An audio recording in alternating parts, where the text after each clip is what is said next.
ওফ, বুকটা আজ আবার ব্যথা করছে। আজ কাজ না পেলে ছেলেদের মুখে কি দেব?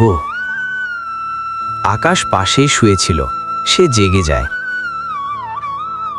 বাবা, তুমি আজ কাজে যেও না, তোমার শরীর ভালো নেই। আমি না হয় আজ কাশেম চাচার দোকানে গিয়ে বসি। না রে বাপ, তুই স্কুল কামাই করবি না, তোকে তো মানুষ হতে হবে। আমি বেঁচে থাকতে তোদের অভাব বুঝতে দেব না। বাতাস ঘুম থেকে উঠে চিৎকার শুরু করে, কারণ তার প্লাস্টিকের বলটা ফেটে গেছে। বাবা, আমার বলটা ফেটে গেছে, আমি আজ খেলবো কি দিয়ে? আমাকে একটা নতুন লাল বল কিনে দাও। বাতাস, এখন একদম জেদ করিস না, দেখছিস না বাবার শরীর খারাপ। আচ্ছা বাতাস, রাগ করিস না। আজ কাজ শেষে ফেরার সময় তোর জন্য একটা লাল বল নিয়ে আসব, আর আকাশের জন্য নতুন একটা খাতা। রফিক মিয়া শহরের মোড়ে বসে আছেন কাজের আশায়। অনেক মানুষ তাকে এড়িয়ে যাচ্ছে, কেউ বলছে সে বুড়ো হয়ে গেছে, কাজ করতে পারবে না।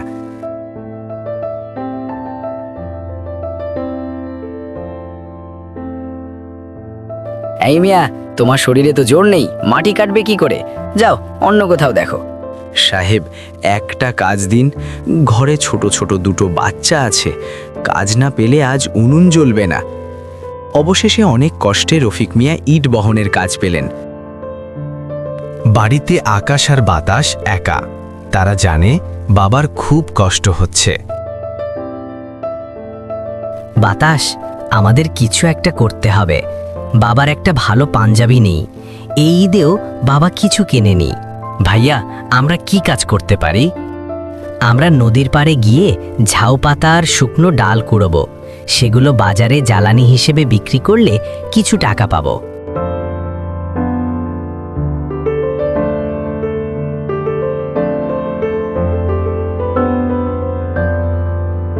দুই ভাই রোদের মধ্যে নদীর পাড়ে ঘুরে ঘুরে শুকনো ডাল আর পাতা সংগ্রহ করতে থাকে। তাদের হাত কেটে যায়, শরীরে কাদা লাগে, কিন্তু তারা থামে না। সন্ধ্যায় রফিক মিয়া ফিরেছেন, হাতে ছোট একটা প্লাস্টিকের বল আর এক প্যাকেট সস্তা বিস্কুট। তিনি খুব ক্লান্ত। বাতাস বল দেখে জড়িয়ে ধরে। বাবা, তুমি সত্যি আমার জন্য বল এনেছো? বাবা, তোমার হাত কাঁপছে কেন? তুমি আজ খেয়েছিলে দুপুরে? হ্যাঁ রে, আজ হোটেলে খুব ভালো খেয়েছি, তাই তোদের জন্যই বলটা কিনতে পারলাম।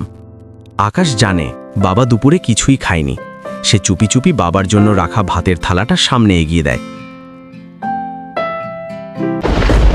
হঠাৎ আকাশ কালো করে ঝড় শুরু হয়, ভাঙা টিনের চাল দিয়ে জল পড়তে থাকে।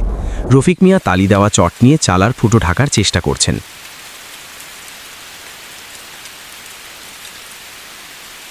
আকাশ, বাতাস, তোরা ঘরের কোণে যা, ভিজে যাবি তো? না বাবা, আমরা তোমার সাথে কাজ করব। তিনজন মিলে বৃষ্টির মধ্যে লড়াই করে ঘর বাঁচানোর চেষ্টা করছে। এই দৃশ্যে ফুটে ওঠে যে অভাব থাকলেও তাদের বন্ধন কত শক্ত।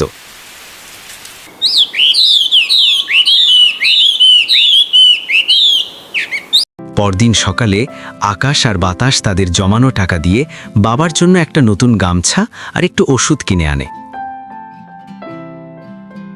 বাবা, এটা তোমার জন্য, আমাদের কামানো টাকা। তোরা এত টাকা কোথায় পেলি? আমরা পাতা কুড়িয়ে বিক্রি করেছি বাবা। আমরা আর ছোট নেই, আমরা তোমার পাশে থাকতে চাই। রফিক মিয়া দুই ছেলেকে বুকে টেনে নিলেন। ভাঙা ঘরেও তখন এক চিলতে হাসির আলো ছড়িয়ে পড়ে।